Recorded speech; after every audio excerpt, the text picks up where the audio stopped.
Bonjour, aujourd'hui je vais vous parler d'un livre qui m'a particulièrement plu. Il s'agit de Fahrenheit 451 de Ray Bradbury. Alors ce bouquin, voilà, il est assez ancien mais moi je trouve qu'il est toujours d'actualité. Il est un peu dans la même, dans la même mouvance que 1984 d'Orwell. Pour ceux qui ne connaissent pas, voilà, ce qui a donné la légende Big Brother. Le fait que, voilà, que l'on puisse vivre dans une société où tout est observé en permanence. Euh, voilà. Quelques années plus tard, la célèbre télé-réalité du même nom s'est inspirée, voilà, de cette œuvre.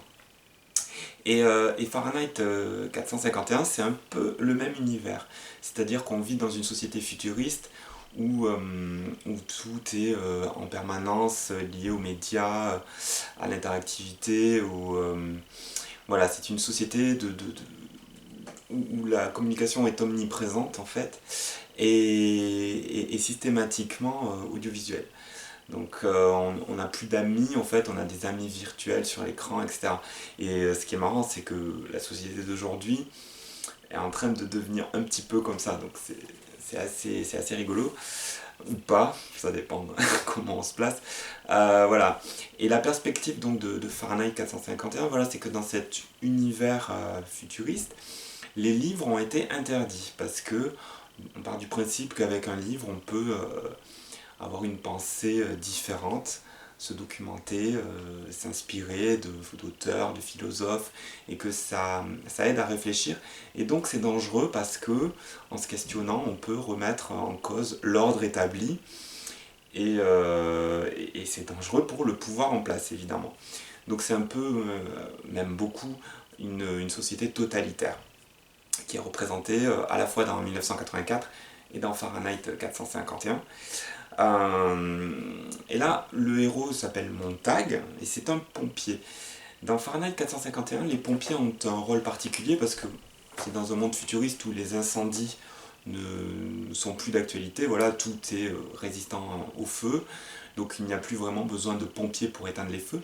Et donc les pompiers ont été assignés à un but différent, c'est-à-dire que leur rôle est de brûler les livres.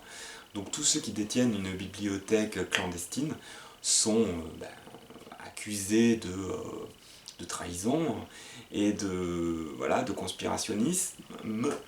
Et donc on envoie les pompiers pour brûler donc, ces bibliothèques interdites. Donc Montag, le héros, est donc un de ces pompiers qui fait son boulot sans trop se poser de questions au départ. Et puis un jour, il est tenté, lors d'une opération, de prendre un livre, en fait, de le cacher dans sa poche et de le lire en cachette. Et petit à petit, il commence à ouvrir son esprit et à réaliser que, voilà, faudrait peut-être, c'est peut-être sympa de découvrir ce que les autres pensent, de pouvoir se documenter, voilà, et que les livres, finalement, c'est un outil qui pouvait être intéressant. Et donc petit à petit, il commence voilà, à enfreindre la loi, à collectionner un peu les livres. Et il se rend compte que d'autres comme lui ont cette démarche-là, mais voilà, tout ça est très clandestin. Et petit à petit, il se trouve en danger parce que, voilà, comme c'est une activité illicite, il va être accusé voilà, d'être un conspirateur et être obligé de fuir. Et là, il commence à découvrir voilà, une société parallèle de révolutionnaires qui sont pour la culture libre. Et voilà, il est pris dans le système de la révolution, avec tout un tas d'événements dans lesquels il se trouve mêlé. Et c'est un livre vraiment passionnant, parce qu'à la fois, il donne un petit peu une perspective de ce que pourrait devenir notre avenir si un système totalitaire des médias se mettait en place, c'est-à-dire un système totalitaire un peu déguisé, où ce seraient les médias qui feraient un peu du lavage de cerveau, mais de manière plus ou moins cachée, c'est-à-dire que les gens n'en auraient pas forcément conscience. Donc voilà, ça fait un peu peur parce qu'effectivement, on se dit que ça pourrait arriver un de ces jours.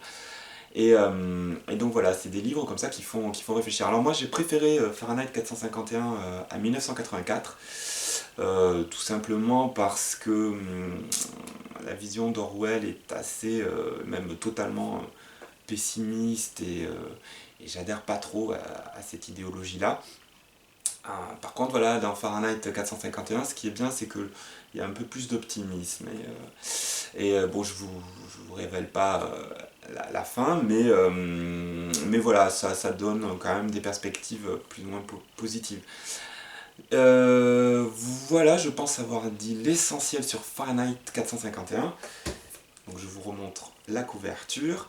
Moi je vous recommande, hein, franchement, c'est un petit bouquin poche qui est pas très cher et qui est vraiment super intéressant. Donc je recommande chaudement. Je laisse le lien en bas de la vidéo, si vous voulez le commander, je vous engage vraiment à le faire.